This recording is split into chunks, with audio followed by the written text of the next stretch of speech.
So first I'd like to open the January 13th of 2021 School Planning Committee meeting.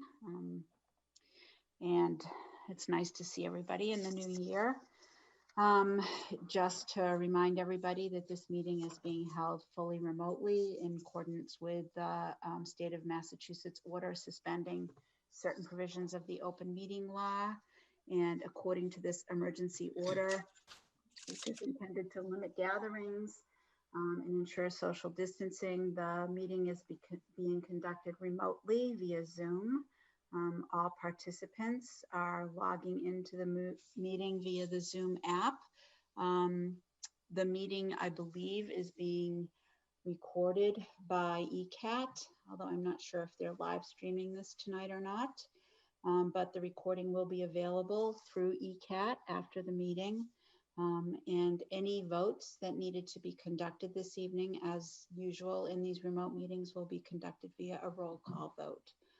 I'd like to quickly go through my list and confirm people who are here, because I do know that we need to vote tonight on a couple of things. So if I call your name, can you just give me if you're a voting member, just confirm yes that you are here. Dr. Alicia Cabral? Yes. Ken Carlson? Yes. Patrick Helen? Yes. Caroline O'Neill? Yes. I do know that Connor Reed and Dottie Fulgenetti were not available this evening, so I'll just confirm that for the group. Billy Soberai? Yes. Jamie Stebbins? Nope, no Jamie. Ann Weintraub? Yes. Jackie Weissman? Yes. And though I know that they're neither voting members, I'm going to just confirm. Dave Field? Is Dave here? Yes. Thanks, Dave. And then David Twombly? Yep, here. Wonderful. Thank you very much, guys. Jane, yes? Jamie is here. He just Oh. had to step away for a second. He just got back. Okay, great. Thank you. With that, I'm going to move quickly to the first agenda item, which is, may I please have a motion to approve the School Planning Committee minutes of December 2nd, 2020. So moved, Wiseman. Second, Carlson. Great, thank you. Cabral? Yes. Carlson? Yes. Helen? Staying. I wasn't here. Okay. O'Neill? Yes. Soberai? Yes. Stebbins? Stebbins? I'll keep going. Weintraub? Yes. Wiseman? Yes. And I'm also going to abstain because I was not at that meeting. With that, I'm going to do what I usually do, which is turn this over to the design team. I do believe, I believe that Walter is not joining us this evening, but I believe that both Dan is, who else is here? Chad, are Dan and Chad both here tonight? Yeah, Dawn's here too. Okay, great. So, great. So I'm not sure who's taking what pieces, but let's start with design updates. Yep, this will be us, and I think Dan's going to speak to the parking, and I'm going to speak to the AMES, BLANCHE AMES update. So Great. Dan, I will go to that slide for you. There's the minutes. Can everyone see? There's Yep. 2 plans. Okay, go ahead, Dan. So thanks, Dawn. So we so here's where we've landed with the parking lot for the middle school. We did have that meeting that we promised we would have with everybody involved, and we had the fire chief there, and some of these changes are due to some of the ways that fire trucks and emergency vehicles would approach the building. If you recall, we had a bigger kind of plaza area in front of the main entrance doors, and I think there was some discomfort about having that much space, which it's probably about 90 to 100 feet in front of that door. without having the ability to have any vehicles up there. And then there was a discussion about that original layout we had shown last time, having the way the cars were queuing, there was a potential for blockage of vehicles. Then there would be some more kind of policing of that, so to speak, by the district to keep cars from blocking certain areas. And this was after the discussion. This was kind of the design we all settled on being the right way to handle it. And what you can see here is basically the parking lot's kind of the same. It's the drop-off sequence that's different. You may recall from last time we were coming in off the upper road there and turning left and coming into the site and then going straight down and dropping off kind of where they do now, which is at that corner down low by the middle school. Right in there is where they drop off now. And there is a loop in front of the school.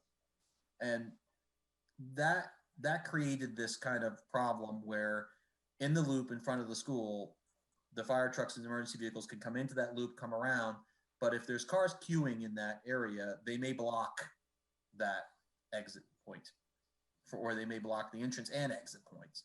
So it was decided that it would be better to maintain a loop in front of the building like you have now, but maybe give it some more breathing room and push it out a little further. So now we have about a 30-foot plaza kind of area, paved plaza area in front of the main entrance, which is nicer than you have now. And then a little bit of a planted area and then a more organized parking area. It's similar. So the way it works is similar to the way it works now, except it's a little bit more, there's a little more kind of elbow room around the edges now. And it does smooth out the issue that we were really trying to get at, which was the entrance and exits to the parking lot and that sharp entrance at the top portion there. So that's been solved as well. So this is the design that's in the bid documents right now. This is the one we're moving forward with, and I think we have everybody's blessing on this. So Dan, are these arrows two-way? Those are single? traffic. Yep, that's traffic movement one-way, arrows. just for clarity. So the red ones coming in are one-way coming in through the loop. That red one is your existing one-way coming around the back of the building, and then the blues are two-way traffic. And then now there's two exits from this particular lot now. So Dan, the blue, the two-way, is that where drop-off is happening or in the loop now? I think the intent is for drop-off to happen in that loop. Got it. And the okay. loop is big enough for vehicles. It's a Okay. width that's enough for emergency vehicles to get around them. And the I fire think that, engines can get close enough to the building. Yep.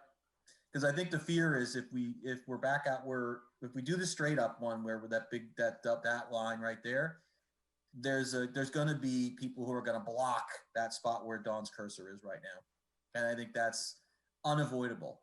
Yeah. And in order to kind of get around it, we were putting curbs and different kinds of mountable things, and I think at the end everybody just felt that it wasn't going to be something we could really successfully long-term manage. And we should just kind of. It also, I believe it also simple. cuts down on parked cars along the blue arrow when students are crossing that, and Yep. it makes it safer for the students who are exiting on foot. So that was the idea, is to create a nicer kind of like spine connection from the front door out to the much walkway, better. to the sidewalks. Because I know it's right now it's just an open parking. Do you know if there's a change in the number of parking spaces as a result? I believe there is a deduct of like 4 or 5 spaces. Okay, So it's minimal. good. There's an impact, but it's pretty Was minimal. Luke Carroll at your meeting? That was my question. Yeah. The principal? Yes. Okay, perfect. Thank you. Yes. Yeah, and I think I think that the feeling there was that losing a couple of parking spots was well worth increasing the safety. Agreed. Good. Thank you very much. Mhm. Excellent job. Thank you for doing that. Any other questions or comments on this plan?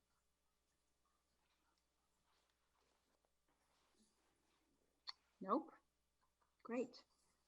So I think we can move on and talk about the interior spaces. Talk about this great stuff.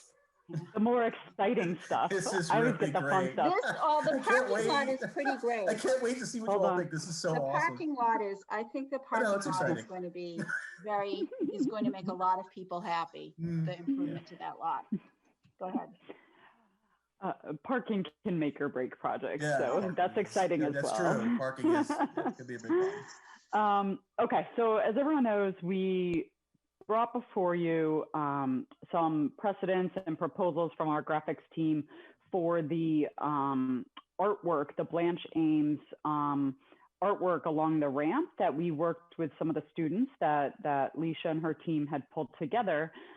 We've had a couple meetings with them, and from that, we came to you guys, brought you some of the original ideas, and this is really just an update on where we are and what got put into the construction documents as far as a package for this artwork. So what we're looking at is a section through the cafeteria 2, which is the main larger cafeteria space. And we've always talked about having these wooden back walls that the ramp kind of winds around behind and then in front of, to get you up to the second floor where the media center is. So what's in the foreground of this section is where all the seating that the students will sit in when they're in the cafeteria. And then there's sort of corridors, the main office and the media center to the right, and then corridors to 2 of the academic wings on the left. So just to give you some orientation. What's proposed here is a slat wood with a darker image of one of Blanche AIMES' orchids in the background.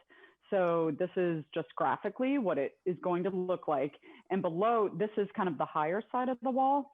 Below the wall, we talked about these 4 different, and it was to this group, right? I'm starting to blend meetings in my mind because I'm always in the same place when I have them. But we talked about different attributes of Blanche AIMES and things that she did for the greater good and greater community. And those were boiled down to create, care, discover, and invent. And what we did was we put these little infographics, these artwork on the right-hand side, so that the students who aren't reading yet can still identify with some of the objects that we're going to present. And from that, as in part of the ramp, you can see we've kind of identified spaces, 4 different areas as you traverse your way up the ramp that are dedicated to these 4 subjects of create, care, discover, and invent. So what we're looking at here are the bottoms of that wooden wall. So you can see these slats at the top are the wooden piece with the orchid, but below it, the piece that is like low where the students will actually be able to see, you can see the 2 handrails of the ramp. This is one of the landings, but they'll come up, there's a landing, they come up again and then wrap behind the backside, and that's what's on the lower piece. So there'll be an intro panel that talks about Blanche AIMES and these 4 different attributes. And then there'll be the create, which these are intended to be interactive, and I'll get to that in a moment, but just want to give you the big picture. There are 3 for create and for care and discover and invent. And as we look a little closer, the create one has kind of this moving, have you remember those like mazes that you move the pieces and actually put the image together? This is one of an orchid, and it says, welcome to the orchid garden. Can you put the pieces together to find the yellow or pink orchid? So depending on the interactivity of it, they would be able to do the little puzzle. And then on care, it can be, I believe it can be written on and kids can vote. These are little wooden pegs on a rail, and it says, have you said please and thank you today? And kids could say yes or no, right? So, and it also has more info about, sort of questions and engaging the students and talking about Blanche AIMES. She always looks for ways to show kindness and care towards others. And then as you wrap around the backside, there's the discover and invent. And I'm really just showing these. There are other panels, but I just zoomed in on the ones that are interactive. So this one talks about orchid seeds, and it's intended that there be a little window with some seeds in it that the students can see and look at. And then here it says, she solved problems and helped people and created things to make life easier. And there's these wooden gears that the students will be able to turn. So Not all of the panels will have interactivity, but at least one per subject will have that. And then on the opposite side, so that's on the wooden side, so that's kind of the inside of the ramp. On the opposite side, there are all these graphic pieces, and the colors relate to the 4 subjects, if that makes sense. So they start to mix them and they overlap, and there's kind of an interest to some of the highlights of her life and things that she has done. And the black is just indicative of how tall someone might be based on where they are in the ramp. And then on the actual, I'm going to go back for a second to the plan because it's helpful. So you come up, there's a landing here. This is one, the create is one leg of the ramp. There's a landing. Then there's the care is another leg. And then there's a landing that you wrap around. And this is all flat to start going up the other side. And on this flat piece, there's an interactive piece that that can be written on. So this would you rather, this part that looks like handwriting is actually, you can wipe it away. It's almost like a whiteboard marker, and you can wipe it away, and students can vote on these little wooden, this is a section of it, but these little wooden pieces can be turned, I believe it is, that they're colored on one side and not on the other. And so that they can, or maybe it's 2 colors, I'm forgetting, but would you rather be invisible or be able to fly? And students can vote, would they rather be invisible or would they rather fly, so that, you know, you can get a sense of, this is similar, it's ironic, my son is in kindergarten, just came home with a graph of like the kids' favorite colors, and this reminded me of it. So like they voted in the class and they got to make graphs of the favorite colors. So this, you know, do you like pink or blue? And I'm sure we'd get probably a 50-50 split, right? But this is interactive in that a staff or an adult or, you know, a teacher could write a new question. Maybe it's every week or maybe it's every day, however interactive you want it to be. And then the students have the ability to turn the wooden balls and vote. So this is a lot of information, and I've just boiled it down to like, you know, 5 or 10 minutes of showing you the highlights, but the intent was always to celebrate Blanche Ames, celebrate her life and all her accomplishments and all that she did, you know, for good in the world. And this is really what our team felt highlighted that best. And I think it'll really, really make the ramp a fun place to be. So with that, I'll take any questions if anyone has any feedback, questions. The students that we met with have not seen this, so I would love, Leisha, if you could set up a follow-up at some point so that we could actually show them kind of where this all landed and how it, you know, and of course, when it's built, we'll want them, the students that are nearby, to come anytime, but the students that have gone off to college and are doing greater things now to come back and show them and maybe tour it with them and talk them through yeah, that would be great. So I'll go first, I guess. Now I see why you were so excited. Holy cow. Like one of my, not concerns, but something that I definitely knew would be a design challenge was trying to make activities or things that are interactive on a ramp that kids are going to go up and down for 3, maybe 4 years. The voting, the changing of the words, even the puzzle pieces that are going to be in a different spot every time, like you really made something that is constantly going to be different for them in a piece that is installed on this ramp. That is just brilliant. So thank you, that's great. Would you rather? That's fantastic. Kids, for those of you that either have children or maybe, I know the educators on here will know, kids absolutely love telling you about them, everything about them, too many things about them. And so the opportunity to have them talk about them is just fantastic. I'm just blown away. Just, you know, to have an elementary school that is so interactive, but yet I'm thinking about a function in this room here for the community where you have, you know, the interactive things are on the inside. You've got this very sophisticated looking,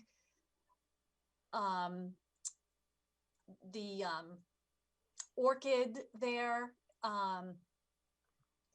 You know, it can make for a nice adult event in that space in the evening for community use. You don't necessarily feel like you're in a small child's area for everything. And just the meaning behind it.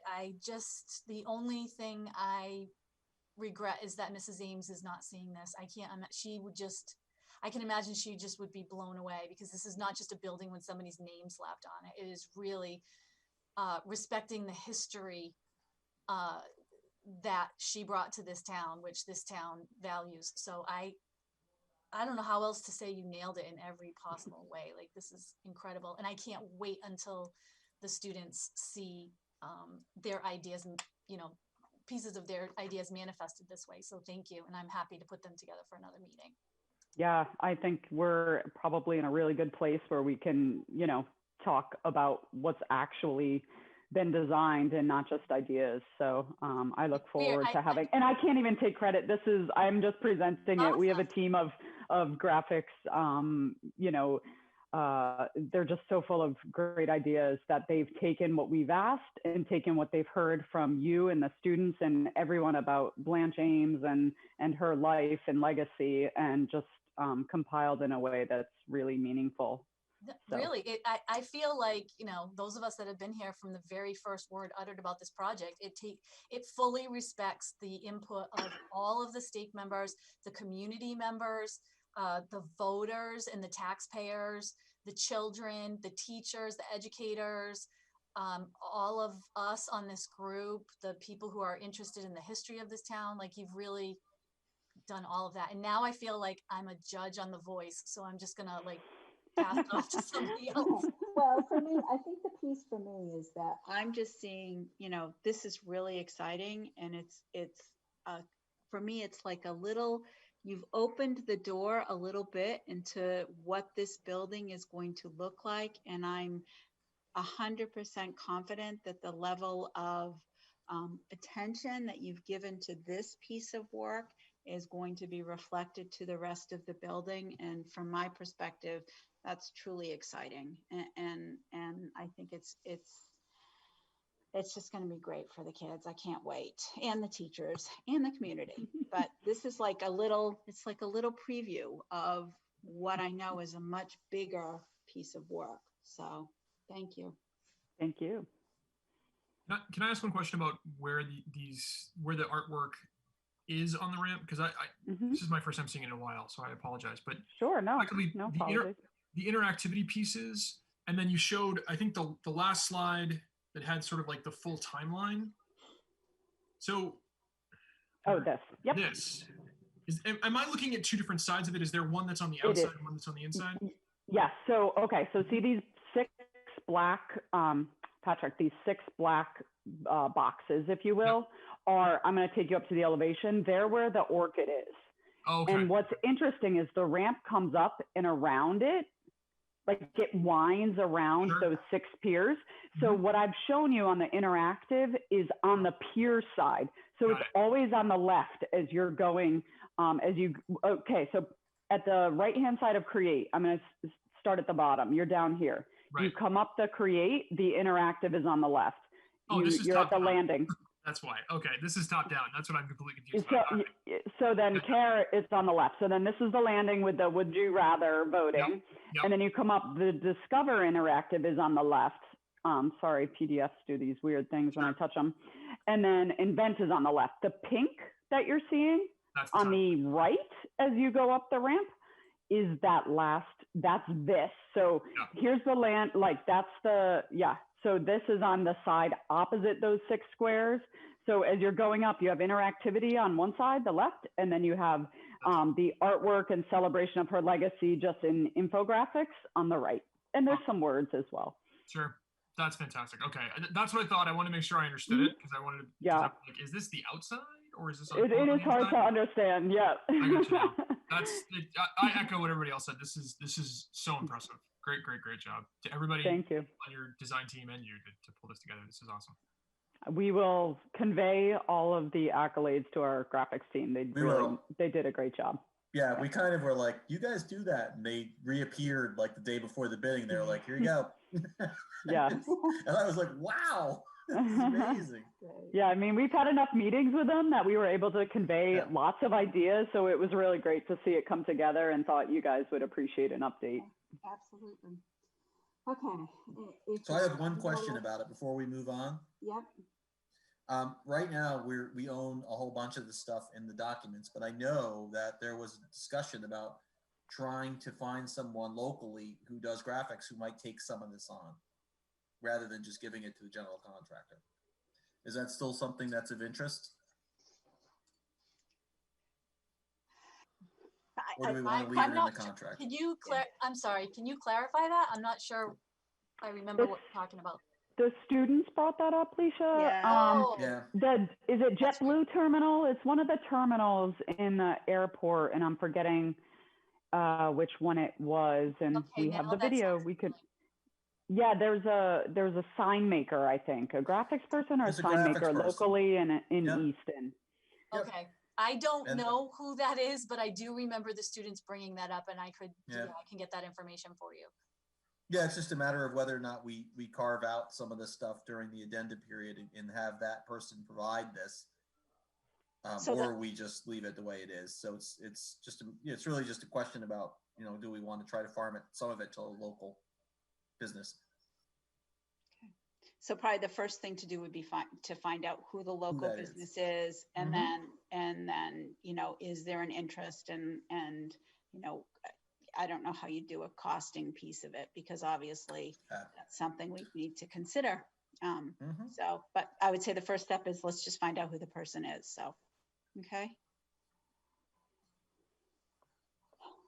I'm good here.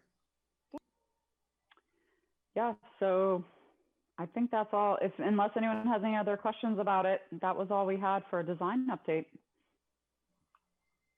Poor Chad has to follow that with procurement update. Sorry, Chad. It's all yours, Chad. He went silent.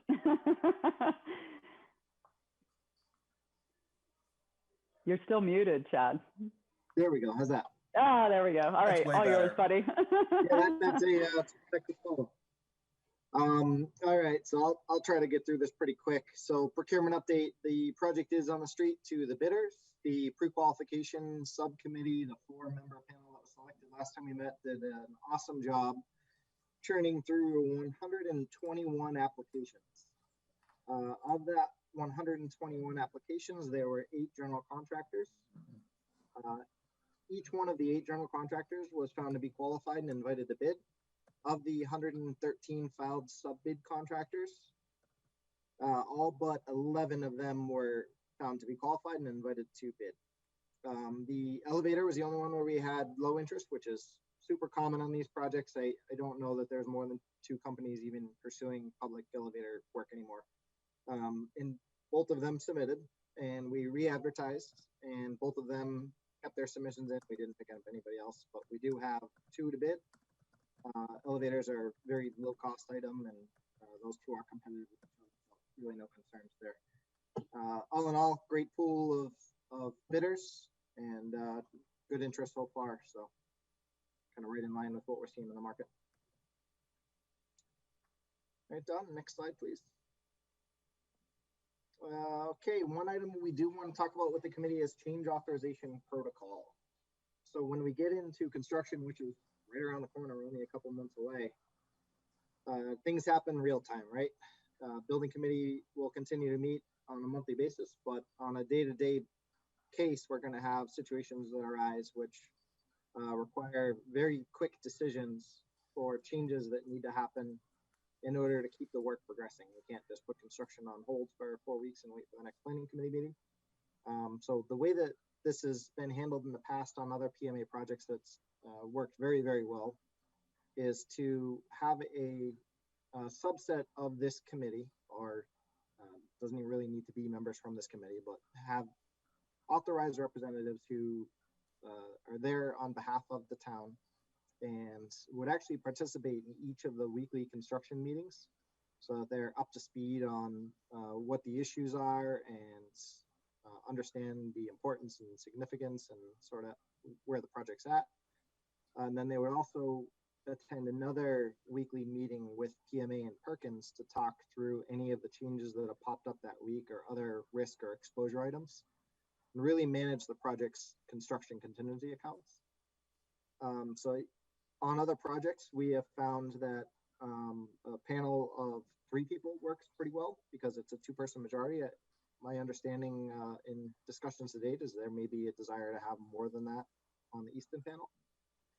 The way that we set this up is every change that comes through, PMA will classify whether it's discretionary or necessary. So something that's necessary and we need to do it regardless. The technical review committee is what we call it, the TRC, would have the authority to move those changes through. They need to happen. There's no way around it. Discretionary changes, something that does not necessarily need to happen. It's more of maybe an owner betterment type item. We would cap the limit at $10,000 change. Anything over $10,000 would go to the full planning committee so that there's a larger group making that decision, has a more substantial amount of money. So that's the process that PMA has found works well in other communities, really in a nutshell. Happy to open it up to any thoughts, discussion, maybe figure out who we might want to have on that panel. The words look pretty small, but are you saying that, is this saying that anything under 10,000 undergoes a review by you guys and is basically approvable, and then anything over 10,000, it needs that little committee to approve? If it's over 10,000 and it's necessary, would be the exception to that. But yes, generally everything under, so everything is reviewed by PMA and Perkins regardless of value, right? Yeah, regardless. But Yep. I'm wondering if that's high enough, just because of like what we usually, as a project this size, what we usually see. So necessary changes, Dan, that are over 10,000, the review committee would have the authority to push through. Okay, that's what I was wondering. It's schedule critical, and we don't want to hold up the work and cost ourselves $40,000 for $12,000. No, while we wait a month. No, we don't want to do that. And that's really what this process is, to try to get out ahead of. Yeah, this is pretty common, everybody. This is how I see it happen.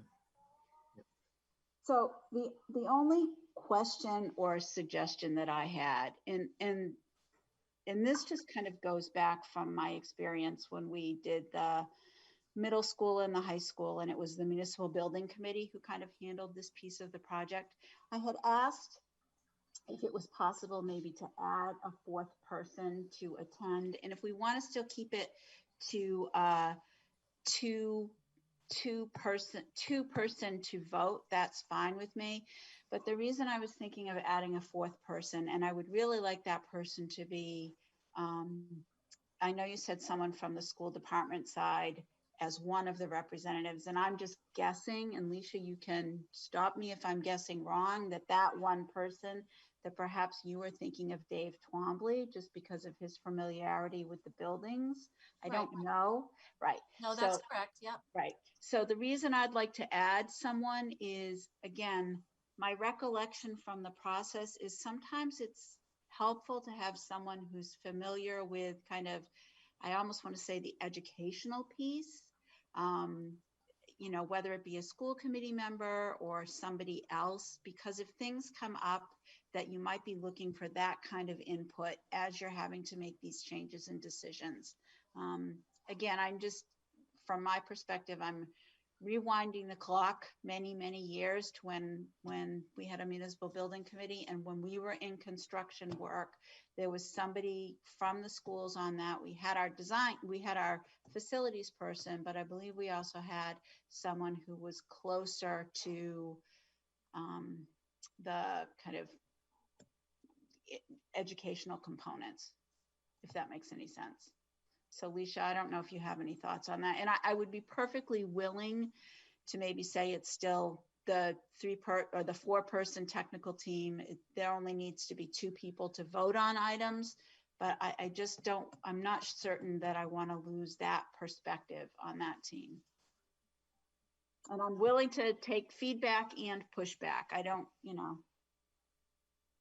I'm happy to do what the committee desires, and we can talk about who that person would be. I can tell you that I cannot commit to that type of availability. It wouldn't be me, but we could, you know, maybe tease out what it is specifically. You know, you had said some of the qualities you were looking for, and we could determine that. But I don't think you meant me, but just so you know, I didn't. Okay. Even if it's just a, you know, perhaps if it's a, I don't know if one of the school committee members who sits on this committee would like to be involved in that. I don't know, you know, I know that, I'm sorry, my dog is telling me to let her out. I don't know if, you know, we want one of the elementary principals sitting on. I don't know. I worry that not having someone who's familiar with what we want those buildings to do there. And I'm gonna let my dog out.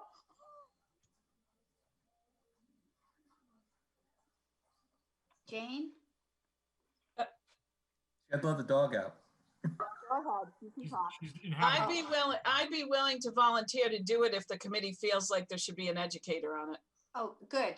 Because Anne, I know you're already so overextended, but I was actually going to ask you if you would be willing, because I think truly, I mean, I agree. I mean, I'm sure either Jackie or I would be happy to be on it. I just feel like we're not really the professional educators. So you would be perfect if you don't mind. That would be my opinion. It's Caroline, by the way. I'm willing if you feel like we need an educator. I would agree with that. I think it's a good idea. Yeah, this is David. I think that's a great idea. I think Anne, with the her education background, being a principal, and she's also going to be part of the building once it's completed. I think that's a great choice. So I think that's a great idea. Thank you, Anne. Agreed, Dave. And again, I don't necessarily think, I know you guys felt really strongly that you wanted to keep it to a 2-vote piece because you want to be able to make sure you can keep the process moving. I just want to make sure that there is a voice at those meetings that will, you know, be able to give that perspective. So it's highly unlikely you're going to see a lot of split vote. I usually don't see that. Yeah, I would agree with that, Dan. There's really not much that we're going to present to you that you're going to argue about. So when we pushed this out as a draft document, we did actually receive 3 other volunteers. So Connor had volunteered himself. He's not with us tonight. Connor had also volunteered Dave Field. Dave, I think you're on the line, right? And David Tombley is one of the other volunteers that we'd received. So Anne would be the 4th volunteer. Chad? To that list, yep. So I don't know if you want to, do we need to make this decision tonight? I think Chad wants you to. Okay. No, I'm asking honestly, only because I did talk to Connor today and he told me that he was not, maybe didn't understand completely the time commitment and that he would need to be available every week. And he does not think he has the time to invest in that. So, but, you know, I don't want, if you want to wait and speak to him yourself, I certainly would understand that, but he did ask me to convey that. Okay, we can hold this off until next month. We can update it for the 4th member and everything we talked about tonight. We're not going to be in construction a month from now, so it's okay to hold off.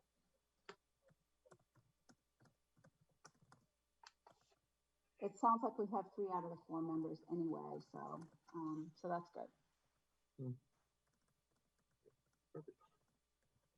Okay, so we'll table this for now, put it back on the agenda for our next meeting. And can I ask a question? I'm assuming that when those technical review committee meetings happen, that they're open so that if somebody else wanted to pop in and go, that would be okay. I'm assuming they happen close to the site. If not, that there's someplace on, that they're going to be happening in one of the school buildings or somewhere. Yep. So I'd imagine they're at least going to start out virtual with everything happening. Right. Yeah, probably they'll start virtual, and then as soon as everyone's vaccinated, I'm sure that they'll be back on the site. And the site, probably in the trailer is usually what I guess. Yep. Okay. Great. Yep. Got Yeah, it. but we would absolutely open. But yeah, sure, anybody can come anytime. Okay, thanks. Yep. All right, Don, you can jump to the next slide. Project schedule, we are really no change here. So project is out to bid. We have bids coming in several weeks from now, and then we roll right into construction. So when bids come in, they need to be vetted, contracts executed, permits pulled, and we would see mobilization right now. Gut feeling it'll be late March, maybe early April, depending on timing of permits. Any questions on schedule? All right.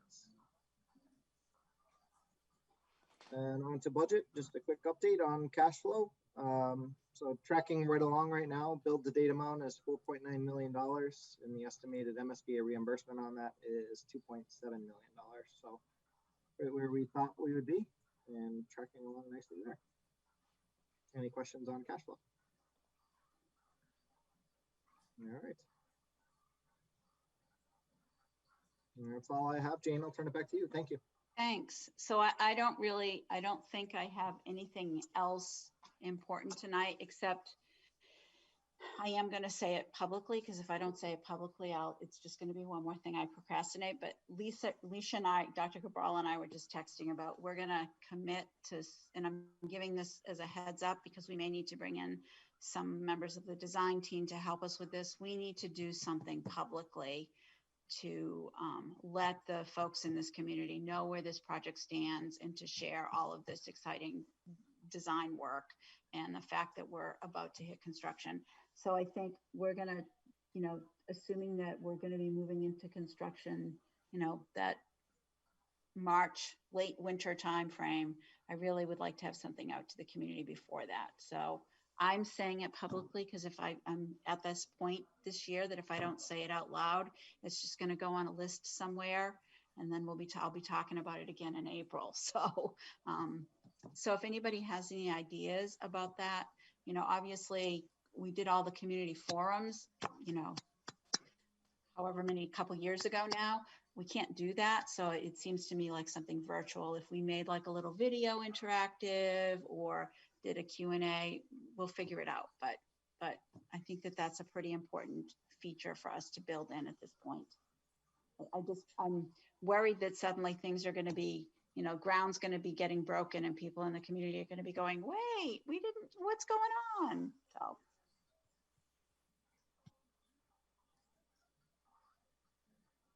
That's my only piece of new business. I don't know if anybody had anything else.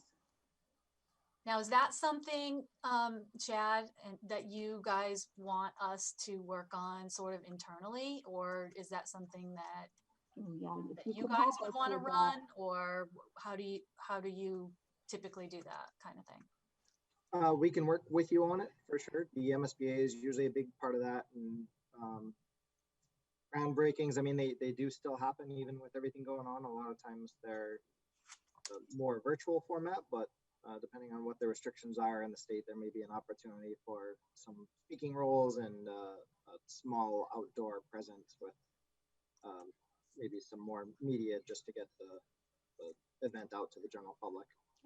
Yeah, I think, I don't want to misspeak, Jane, please correct me, but I think you're talking about sort of letting people see where the design's going, what it might look like, the fact that we have themes, the fact that the middle school parking lot's going to be involved, like all of that kind of stuff.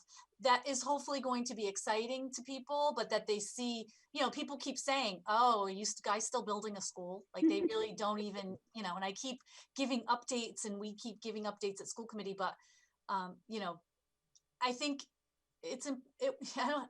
honestly, I also think it's a great time for a little pick-me-up for people is to kind of see the excitement of where this is going. I know I got a little pick-me-up looking at the design, and I think it's important for people to see where their tax dollars are going, their commitment to the schools, just to kind of validate that. I think that's more of what you were talking about. Yes, that's exactly. I wasn't talking so much about groundbreaking, although that's important to think about. I was thinking more about given that we can't do something, we can't go out and hold events in the community to let them know what's going on. We need to think about another vehicle that will get them this information. And, I don't know if you guys have ever worked with a district on putting something like that together, or, we could maybe reach out to ECAT and see how they might be able to work with us. But it is going to, I'd like to be able to show people layouts and some preliminary designs, and this is what things are going to look like. I think the playground pieces are going to be very exciting for people. I think the logistics about parking is going to be exciting. I think letting people know that we are still, on time and under budget or at budget is going to be very important for people to know. So I think that there's certain pieces of information we want to be able to push out to our community.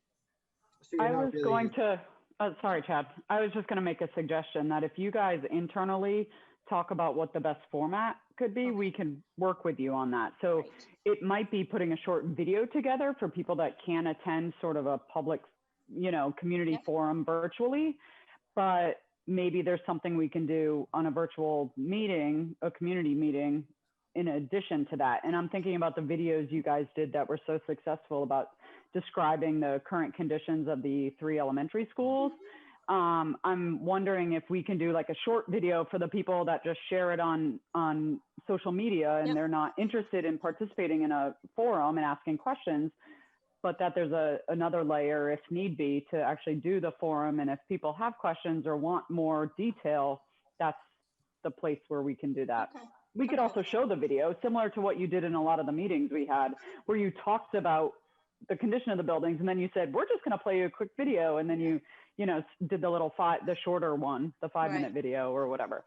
Okay. So I think that's a great idea too, to even just push videos out like once every couple of weeks to show people that it is ongoing, and things. We could do one about the playgrounds.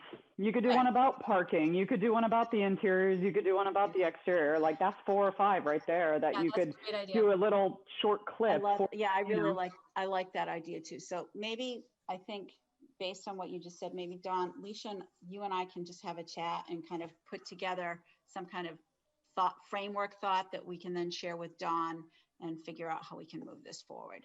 But my goal is that, we're starting to make that information available sometime in February for folks. We'd like to think everybody's watching these meetings, but know that probably not. Probably not. No, probably not. They're watching hockey tonight. Maybe that's where Walter is. It's opening night for the NHL, yeah? So that was the only piece of new business that I had, and we can follow up sooner rather than later, offline outside this meeting. Do we need to talk about when our next meeting needs to get scheduled? I have one little piece of new business that's okay. At the next meeting, Stantec has mentioned to me that they have kind of exhausted their budget dealing with the kind of hydrology of the septic system. And they're asking for some additional money, as yet unknown to me how much that is going to be. So I will probably be presenting something. I don't think it's a lot, but just as a forewarning that they are asking for some additional money. Tell me where that some additional money that we could make available through the budget, or some additional money that's going to impact. I think we can make it available through the budget at this point, Chad, right? We could use one of our ad service that's built into the budget. We could, yeah, I haven't seen it. So. We could. I don't know what this is. So they mentioned it to me, and they didn't send me a proposal yet. So I thought I'd mention it here just so at the next meeting you're not surprised by it. Okay. Thank you. Thanks.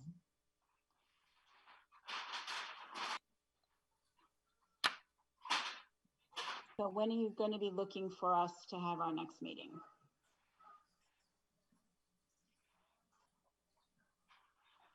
This is really, you guys usually are telling us we need one in 5 weeks. We need one the, end of February. When do we need our next meeting?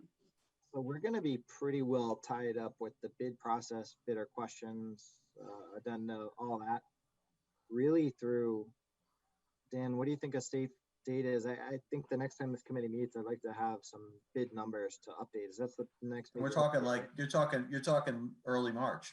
Yeah, it's a little ways out. I just don't know that we'll have a ton of new information for the committee until we get those bids in. So yeah, March 10th, if that I was gonna say 11th, but yeah, if you're doing Wednesdays, March 10th, sure. You need to have the meeting on that issue you just talked with us about before then?